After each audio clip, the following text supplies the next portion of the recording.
Hi, I'm Craig with ApplianceVideo.com.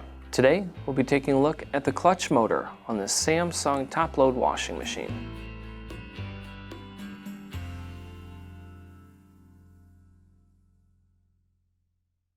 Stop. Before beginning any repair, always be sure to disconnect the power to the appliance. It is also recommended to test the outlet for the proper voltage. Remember to also turn off the water.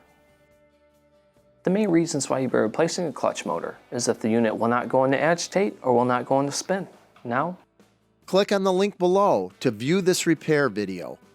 ApplianceVideo.com guides you step by step, giving you the confidence to avoid recalls and callbacks, also saving time on repairs.